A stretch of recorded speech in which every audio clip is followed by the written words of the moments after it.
Hello and welcome to the Everything is Black and White podcast. It's time for the match preview. I'm Andrew Musgrove and joined as usual by John Gibson. This Saturday, Wolves are the visitors to St James's Park. And the Magpies go into that game on the back of a great result. Not such a great performance against Blackburn in the FA Cup. But what matters is the progression into the quarterfinals. We are recording this on Wednesday morning, so we don't know who Newcastle have drawn in the FA Cup. I'm hoping for Coventry at home, but we'll wait and see who indeed comes out of the hat. We don't know if Wolves have made it through. They face Brighton tonight at home, and we don't know if they'll pick up any injuries. Fingers crossed, maybe Pedro Neto doesn't play on Saturday. But anyway, we'll get into that. John, you doing well? Yes, despite all, no nails, etc., but at least we come out on the right side of a penalty shootout, which is about as much positivity as I managed in 2 hours. In the end, it was the result we wanted, but by Jove, did we toil for it. Yeah, it wasn't pretty at all. And like I say, the positive you take away in the immediate aftermath is that Newcastle have got through to the quarterfinals for the first time since 2007. But if you look at the performance as a whole, it was pretty dire, and it doesn't fill me with too much confidence that Newcastle are going to beat Wolves. Now, last week, John, we previewed the Arsenal game. I had a couple of messages saying we were far too negative, show some enthusiasm, show some encouragement. But I have to be honest, it's a little difficult sitting here previewing the game against Wolves, who are in decent form themselves, who've got some really good attacking players. And on the back of how Newcastle performed against a struggling championship side finding their feet under a new manager, I can't sit here and fake positivity. Things need to improve on the pitch. Yes, they got through. Let's celebrate that, but let's not neglect the fact Newcastle were pretty shocking on the night against Blackburn. Yes, I don't think for 1 second anybody can accuse us of being anything but totally biased and Newcastle in Newcastle United's favour.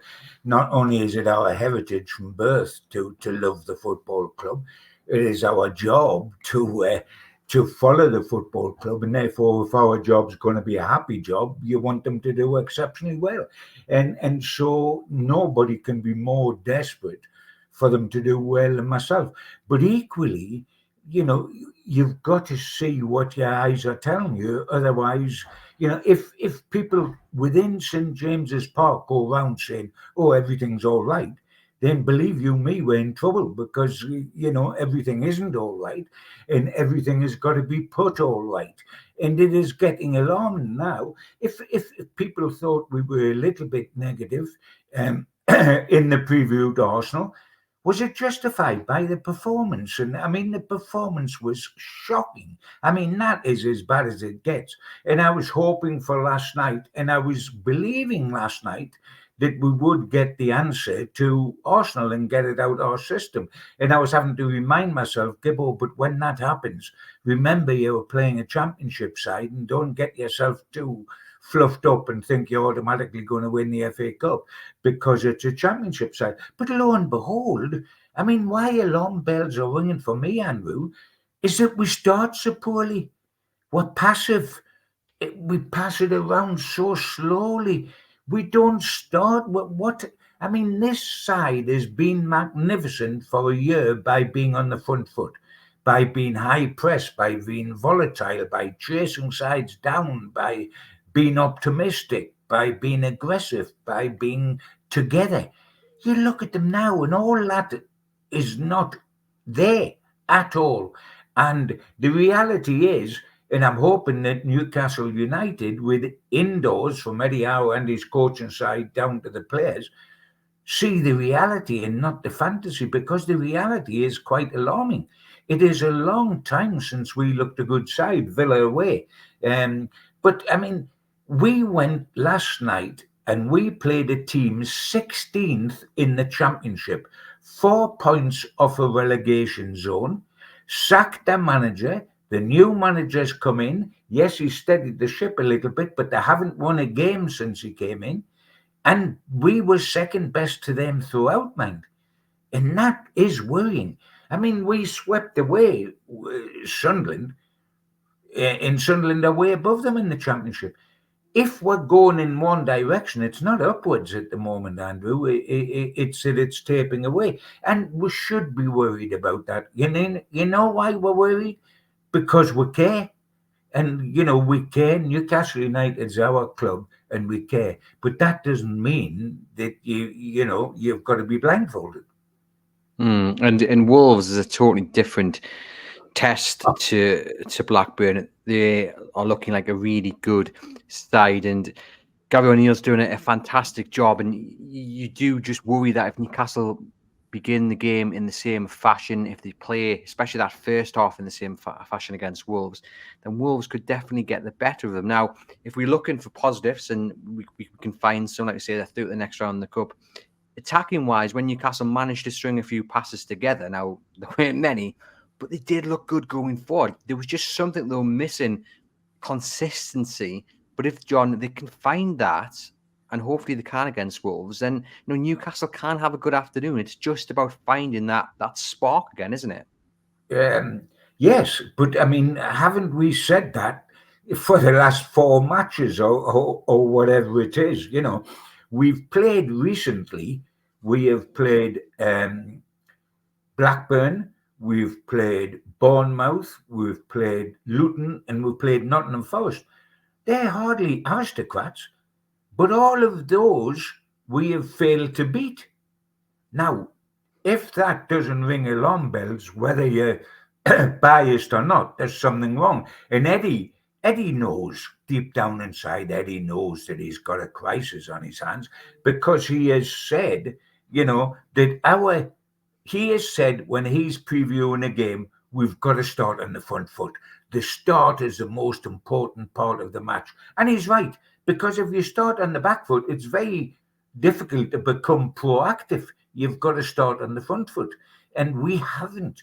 And I don't know why we haven't. Because, let's give it a go. Let's have some hope. And that hasn't happened. And, you're right. You're saying if we go forward, I'll tell you one thing. Anthony Gordon is carrying this team. There's no question about that in my mind. Anthony Gordon is carrying the team. If you look at players that have been there all season and were part of last season's great success, be that Trippier and Botman, who's been in the team until Blackburn, and Byrne and Bruno and Longstaff, Isaac, now he's back in, Almiron. They've all played quite a bit this season, and yet they haven't looked anything like the players that they were. And if you look at the team sheet, Andrew, when the team sheet comes out, like just before the game last night, you can get a little hopeful and elated, because you see Isaac in there, you see Willock in there, you see Barnes in there, you see Anderson back on the bench. But the truth of the matter is that as of this moment, they are just decoration.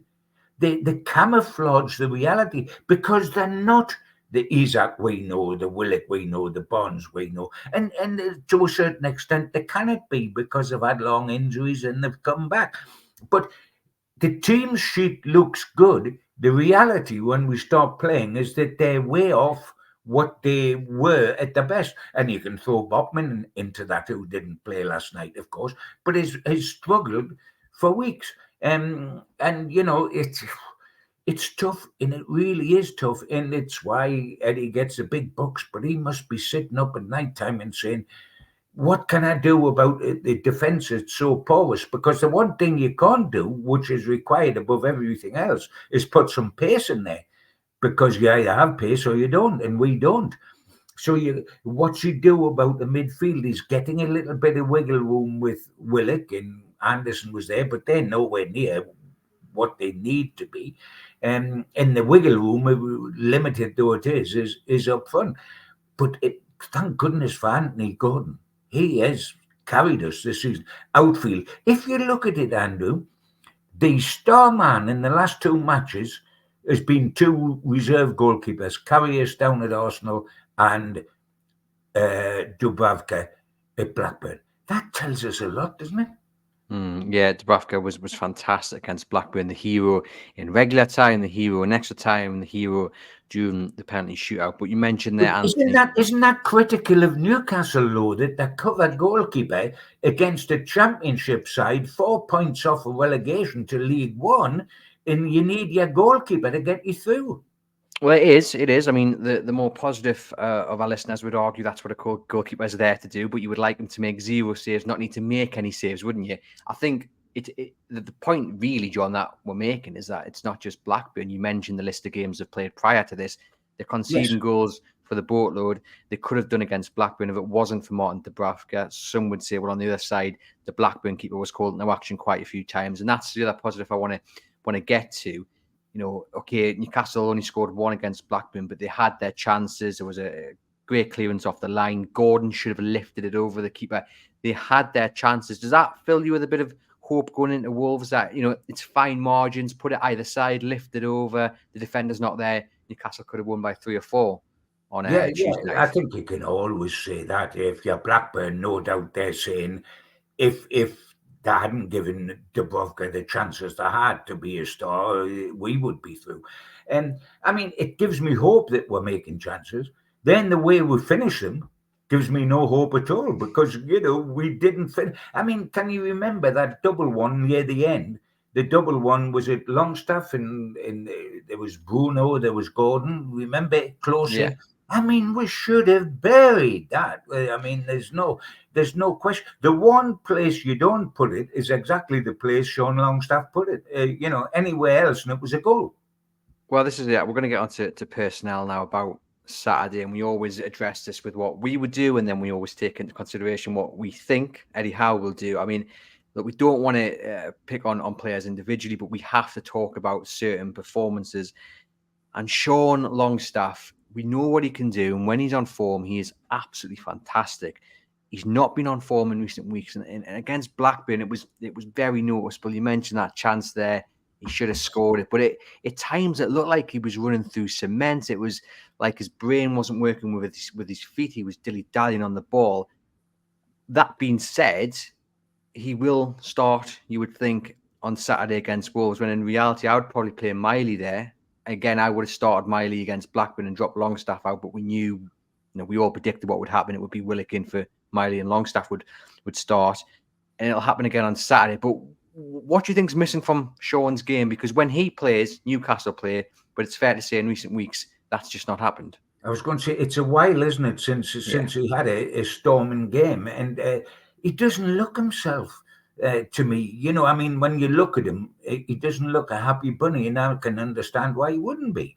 I think in an ideal world, you shake up that midfield. You'd keep Bruno, but you would take Miley and Longstaff out and give them a rest.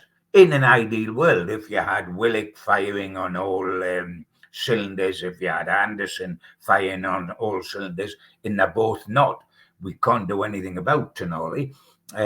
But you would give them a rest. They look in need of a rest. And when I say a rest, it's as much mental as physical. It's not, I mean, they're only playing one game a week. This was the exception with the midweek game, but they're only playing weekend to weekend. It's not the need of physical rest, they need a mental rest because they're shot. And, talking about players that have been below par, Almiron was desperate again at Arsenal, but did well last night when he come on. You've always got to remember what the opposition was, but he did well. Bonds looks nowhere near the player he was at Leicester, and he's been out an awful long time. But you almost knew he would miss the penalty because he's not bouncy at the moment, and so there's a concern there. Isak takes time to get up to pace once he's been out injured, as Wilson does when he comes back. And thank goodness we've got Isak, etc. But he's not the man we know as yet. The defence collectively, you say, we lack pace, so there's a big worry. And I mean, we're getting elementary mistakes. I mean, when I saw Lascelles in the team last night, I thought, good. He's been in the team recently and he's done well for us. And he had done well for us. And I thought he'd be steady away. And championships a class down, so he'll be okay, etc., etc. The mistake for the equaliser was horrendous. I mean, you wouldn't see that on a Sunday morning when he went to head the ball out and missed it completely and fell on his backside and sat on his backside to watch us concede. I mean, it was an awful mistake. And players can make mistakes. They're human. I don't want to dwell on it or hang them out to dry. But it was a very bad mistake. And without that, we win 1-0 and don't have to risk penalties. And I don't know what you do about the back. I really don't. Do you bring Botman back in, John? Because obviously he wasn't there, and Eddie Howe said he wasn't there because they felt it was just a benefit for him just to train instead of playing another game.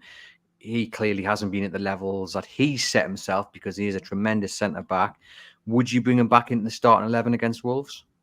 Well, there's the two-edged question because I think Eddie will. I probably wouldn't. I would probably play Burn in there with Lascelles and play Livramento left back. But I don't. So would you take Cher out as well and rest Cher? Well, I'm bamboozled at the moment. You know what happens with Cher? Cher's such a good player, But some of his nonchalance last night, walking with the ball. I mean, come on, Fabian. You're a good player, but you weren't under Bruce. And don't stroll about as if you're Beckenbauer because you're not Beckenbauer, and then you get caught. And fans look at you and say you need a rocket up your backside. I'm a little concerned that he's looking like a stroller at the moment when we need, hell for leather. I mean, yes, you could put Shaw on the right side of the situation and Burn on the left side and play Livramento and leave Lascelles out. I've got an awful feeling that he'll just go back to his usual back four and go Trippier, Shaw, Botman, Burn. I agree. I think that will be the back four. Trippier taken off at full time, didn't play extra time, so clearly keeping his legs fresh for Saturday. Isak off on 60 minutes again. I mean, good game management, to be fair. Good that he's also got the option to bring Livramento on and put him at right back. And I think, it's sometimes Eddie Howe has been criticised for maybe his lack of game management, but he's clearly thinking ahead to Wolves, knowing that maybe an extra half an hour for Trippier puts him at a disadvantage for Wolves, and obviously they can't risk Isak, because he's just coming back. I mean, Isak couldn't do it. He hasn't got 90 minutes in him at the moment. He's just getting back up. I mean, that's something that he would have planned before the kickoff. He knows he can't do that. Trippier, yes, that's fair enough. But you've got a good cover for Trippier, fresh legs and Livramento, who is a right back. But I tell you what, we say good man management and all that, and yeah, fine. But I'll tell you one thing, at the time he made those decisions, whether they were brave, whether they were shrewd or whatever they were, the biggest fear he had was that we didn't win this match. Because if we had gone out of the FA Cup, what would we be like sitting here now? And what would the fans be like on Saturday? We've avoided the big hiccup. There's no question about that. But does it fill us with great confidence for Wolves and for the games after that? And does it fill us with great confidence after we hear the draw tonight? Well, that is a very good point, and it's interesting on social media, John. It's very divided. You've got some saying people are far too negative, enjoy the fact Newcastle are through to the next round, which we can all do. But I don't think you can ignore the standard of performance. It wasn't good enough. And I've asked people on Twitter to share their views about Wolves and whether they're worried. And it's fair to say, so at the time of recording this podcast, I've had 40 replies to the tweet that I put out asking whether they're worried about the Wolves on Saturday, given the performance against Blackburn. And it's fair to say that there's not many people excited, optimistic about Wolves. I'll just read a few out, John. Kieran says it has to be a wake-up call. Wolves is a must-win given the placement in the table. We've got Aaron saying performances like the one at Blackburn are becoming more frequent. LJG says I'm concerned not just because of the performance, but the fact we've struggled to perform at our best levels on at least 3 occasions when it comes to the third game within 7 days, and usually lost that game. He points to Bournemouth away, Forest home, Luton away. Someone saying draw at best. We're looking awful, zero intensity in fight. Nizam says every single game this season worries me. Matt says I'm worried about the prospect of Burn versus Neto. Someone else, Graham, here saying I'm worried about Lamina is going to boss the midfield. Longstaff is struggling and Bruno is pulling out of some tackles because of the booking. Kieran says, wouldn't surprise me if we get beat, not confident anymore. There is one positive though, John. Paul says, we're not in good form, haven't been for quite a while. Wolves will be another tough game, but one we should still win. I mean, that's the interesting thing, to be truthful, Andrew, because normally Newcastle of last season and of early this season would, if we'd had a poor performance, you would say Wolves is an ideal opportunity to bounce back. We should not be, I don't care whether that Wolves are having a good season or not. The Newcastle we know and love should not be worried about Wolves. We are, because we're being realistic, but we shouldn't be. But why are we? I'll tell you why we were, because we looked at Luton at home as being a way to get back into this situation. Before that, we looked at Nottingham Forest at home as being, then we looked at Bournemouth as home as being, and we didn't win one of those. I mean, in a way, Wolves is the best game we can expect at home, because do we want to be at home to Liverpool or Man City or Arsenal? And I know we beat Arsenal, but you don't. So Wolves is a good opportunity. But, the results, we at home have been shocking since Christmas. We've been shocking, and a barrel load of goals have gone in. And the only good side we've played at home has been Man City. And I put Wolves in that category as well. But what happens? These results, we just get draws at home. And then all of a sudden, we know we are going to get caught as a consequence. So what's happened this week? Wolves have gone above us by winning. Brighton's gone above us by winning. We've dropped to 10th, which is exactly halfway in the table. We are 10th. And Chelsea are only 2 points behind us with a game in hand, the game in hand being that they played in the League Cup final at the weekend, else they could be above us and would be 11. We've been around 4, 5 and 6, and we're now at 10 with teams like Brighton and Wolves above us and Chelsea in very much breathing down our neck. I mean, the time for mistakes, the time for the odd bad result is long gone, because it's got to end now. Every game we wait to hope that we're going to emerge like a butterfly in the next game. Every game we wait, it ain't going to happen. But I mean, the positive listener with us would argue that, yes, okay, they're 10th, they've slipped down the table, but they're only 10 points off 5th. They're only 2 points from 7th, which would be a Europa Conference place. So the hope has to be, John, and I know we said this after the last round of the FA Cup, and we said it after the Villa game as well, but I'm gonna keep going with it. The hope has to be that this result against Blackburn is the kick up the backside. It is the catalyst. It is the spark, the reignition for the rest of the season. We've got to hope that. Yes, we've got to hope that. But was Eddie Howe saying something like that after we were so abysmal at Arsenal, that this might be the kick up the backside that can result in us going into the FA Cup and winning it at Blackburn and then lifting off? We do hope. We hope every week that's going to be. When we lost at home to Forest, we said sort of, never mind, that's pretty rough, but at least we've got Luton and Bournemouth to come at home. And nothing happened there. And I'm not being doom and gloom. I'm being realistic.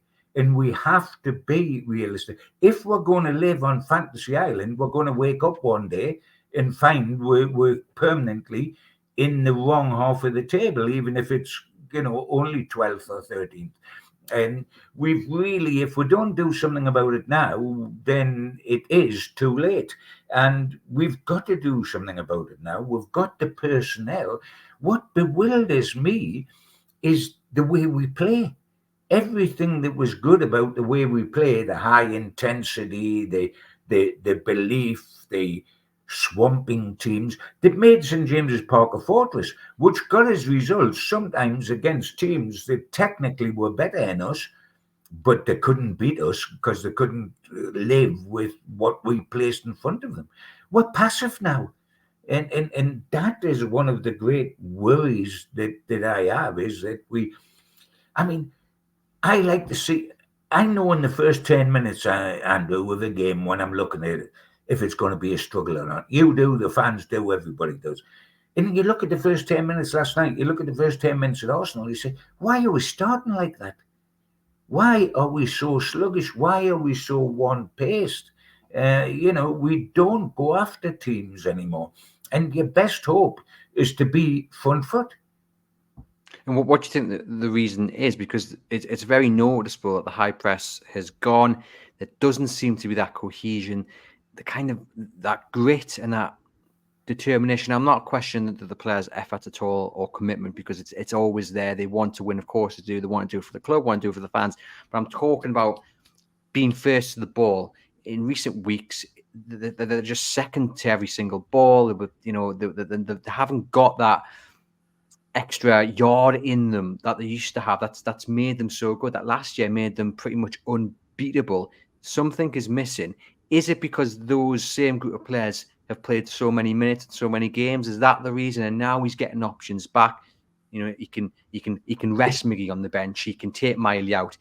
Are you expecting it to change in the next few weeks? Hopefully, starting with Wolves, and then we see this high press. We see the energy back. I'm hoping, but I'm not expecting.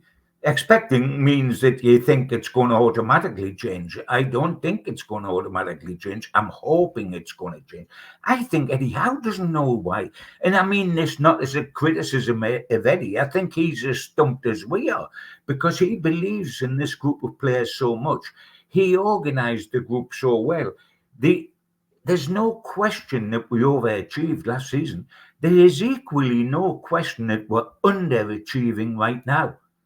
We overachieved last season, but we are underachieving right now. And I think Eddie's scratching his head and saying, how has so much dropped off the side that I know and I built and I believed in, and all these good characters and good people as well as good players? Because they're all those things. You're right. Let's not get too carried away.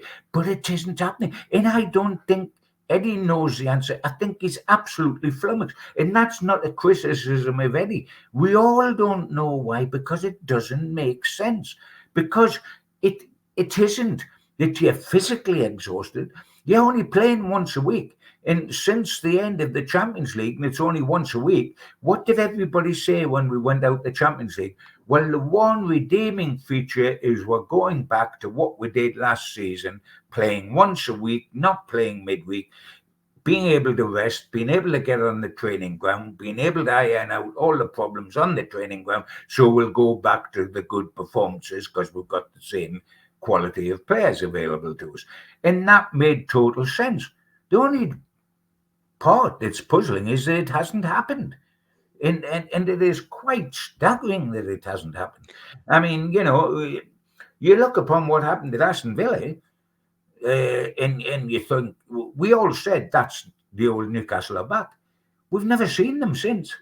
The old Newcastle we haven't seen since that game against Aston Villa. I mean, surely this week I'm hopeful that I know there's a very short space of time for the turnaround, but sit them down, even show them the videos, if you like. How we beat Aston Villa twice, how we beat Manchester United twice, how we beat Manchester City in the League Cup, how we beat Paris Saint-Germain. This is the same team, but that's it. And this is this season, by the way, not last season, this season. But it seems like an eternity ago.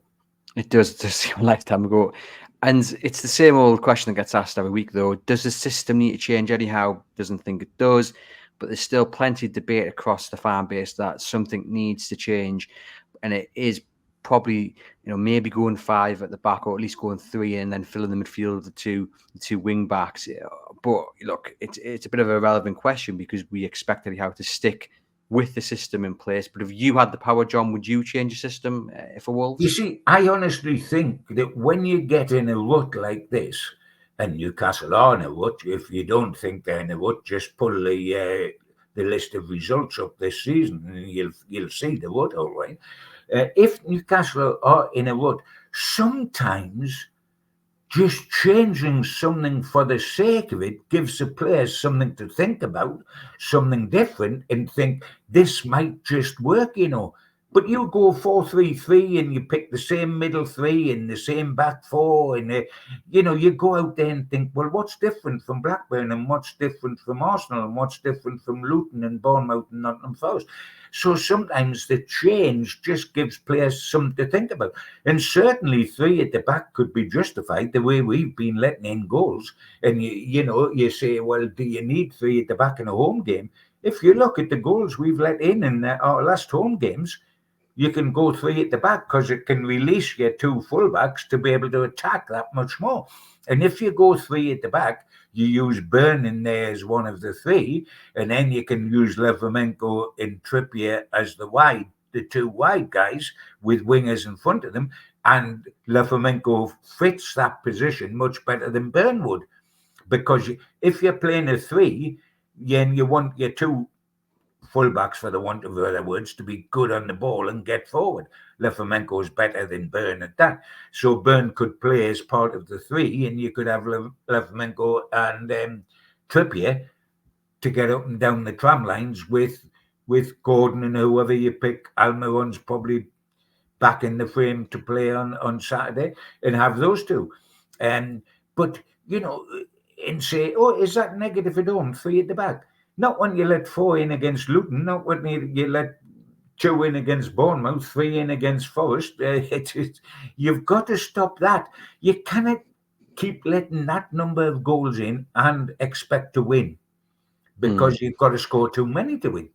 Yeah, but I think the reality is it'll be the same formation. I think I think Miggy will come back in. I think it'll be Gordon on the left with Isaac up front. And on paper, the team should be beating Wolves, you would argue. And Wolves have got some great players. We've mentioned a few of them. I mean, Neto is probably the standout one. I would love him in a black and white shirt come the summer. Lemina in the middle is another one. You've got the striker He-Chan I'm a big fan of him. I wouldn't be against him coming to Newcastle as a squad player either. They've got some really good players, and Newcastle can't underestimate Wolves at all. Gary O'Neill doing a fantastic job, and everything that's been missing from Newcastle's performance of late, John, it's got to be there on Saturday, because Wolves will take advantage of it if it's not. Oh, yes. Yes, absolutely, no question. For us to have any chance at the moment, we've got to be on blob.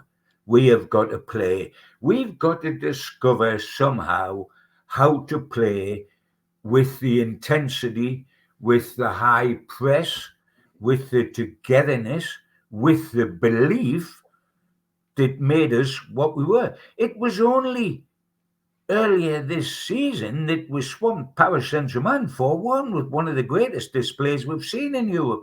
I mean, I've got to keep reminding myself, Andrew, that was this season, We've beaten Aston Villa twice this season. It seems like yesterday. It seems longer away than what we achieved last season, and so it can be done. But every match now is taking us away from that standard, and the standard's dropping that little bit. And you know what? You know who's the most important person on Saturday afternoon in black and white? Lady Luck. That's the most important person. She helped us last night in the penalty shootout. We won it. The first person I want on our team sheet on Saturday is Lady Luck, because we're due a bit of that. We need a bit of that. We need some help to get that first win in a while. Because I'm not taking last night as a win, because that was in a penalty shootout. But I mean, I'm talking about winning in 90 minutes. And Lady Luck is what we need, big time, because it hasn't been there. And if we just go down the same old route, 4-3-3, out we go, expect it to happen, first 10 minutes, play without verve and vim and fire. I mean, for a long time, Newcastle United at home have done what they've done. There was only Liverpool and Man City could beat us at St James's Park, because we started out like a steamroller running downhill. Now we're like a steamroller running uphill. And you've got to start like that, because that throws Wolves on the back foot, and they've got a job coming off the back foot then once we've set the stall out for the whole game. And that's what I'm looking for on Saturday. We must do that to have a chance. We should not be worried about Wolves. We should be a class above Wolves with respect to Wolves. I mean, at the beginning of the season, their manager walked out on them pre-season because he thought they'd be in a relegation fight. For goodness sake. That is the sort of season they were anticipating. At the same time, we beat Aston Villa 5 on the opening day, and we thought we're in Champions League football to come. We thought we're in a great position. Look at us now, and look at them now. Yeah, it's been quite the quite the turnaround indeed. But fingers crossed, Newcastle can find their feet. They can start the game with a bit of intensity, high press, and just get the better of Wolves. The first goal will probably be key. And on that, John, let's get your prediction then. How's this one going to go? Yeah, well, you know what? I'm going to amaze you, because you probably think I've been all full of doom and gloom and negativity when I say no, I haven't. I've been very realistic, and I might be a Geordie with a black and white eyes, but at the same time, I can see what's put in front of me. But not based on anything I saw at Blackburn, certainly not based on anything I saw at Arsenal in the last Premier League game, more on the law of averages, that Newcastle can't play average sides and fail to win week after week after week after week. And because I think Lady Luck has taken a shine to us and thought these Geordies have suffered enough, I'll let them through on a penalty shootout, and she's going to stay in our corner on Saturday, I'm going to take a very narrow, very, very narrow win. And the only thing I can base it on is the law of averages says, surely we aren't bad enough, where yet again at home we failed to beat a side that last season would have been comfortable. And it would have been how many goals did we score last season. This season it's not. I'm going to take a narrow win. I don't think we'll keep a clean sheet. It might be 2-1 because we've forgotten about clean sheets. They've all gone to the laundry and haven't come back. But I think we might just get a win based on nothing but a hunch. Now, I've got to say my instinct is to say defeat. But like you, John, I'm gonna. Do you know what? I'm gonna say a narrow win though, simply because I'm gonna say the impact of the crowd. The crowd are going to be behind the players as always. That's going to motivate them somewhat. We're at home, haven't won at home since that Fulham game. It's about time we got 3 points at St James's Park, and it's going to come on Saturday. Let's end on a positive note. It's going to come on Saturday, right? Well, we've both said Newcastle to win, and both mean it. So you can't get more positive than that after what we've been put through. And both want it. That's the key. You know, anyone that thinks we're always negative, we're not. We think we're realistic. We're just addressing what we see, and we always want Newcastle to win. So, we want Newcastle to win on Saturday. Don't think it's going to be an easy game. They've got some dangerous players, but let's hope for a win. And we're both predicting a win. Fingers crossed, we are correct. I know, John. By the time people listen to this, the draw will already be out for the FA Cup. But like I say, we're recording it on the Wednesday morning. Who you're after? You want a home tie, right? Oh, above all else, a home tie. And, I can hear people shouting at me, well, you've just said how we leak goals at home. What does home mean to us now? We haven't won at home since Yonks. But we're due a home tie. We've had 3 away games in the FA Cup. We're due a home tie. We've definitely got a better chance at home and away, despite everything. So let us be at home. Of course, I want Coventry. I would take Leicester. I don't want Manchester City or Liverpool. So just give me a home tie and give me a chance. And, it's hard to ask for it to be Coventry when we've had 2 championship sides in the 3 games we've had this season. But yes, be greedy. I want another championship side. Championship side at home. Please give us a chance, because Geordies deserve it. I mean, look at that last night, 7,400 or something. We could have packed the whole flipping ground if they'd let us. And for what? I know people have bought tickets in advance, but we just got absolutely slaughtered at Arsenal and elsewhere. But they're still there, as passionate as ever, as wonderful as ever. And you know what? They're keeping us afloat. They're keeping us afloat. So I want them with us again, not the 7,000, the 50,000 on Saturday. And I want to spot Lady Luck before the game kicks off. If I can see her sitting up in the director's box, we'll be okay. Fingers crossed Newcastle can pick up the win against Wolves and kickstart their Premier League season. This has been the match preview. Head over to chroniclelive.co.uk for all the latest Newcastle United news. If you're watching on YouTube, give this video a thumbs up, hit subscribe. If you're on the podcast channel, please leave us a rating and review and share the podcast among your Newcastle United supporting friends and family. And for myself and John, we'll see you guys very soon.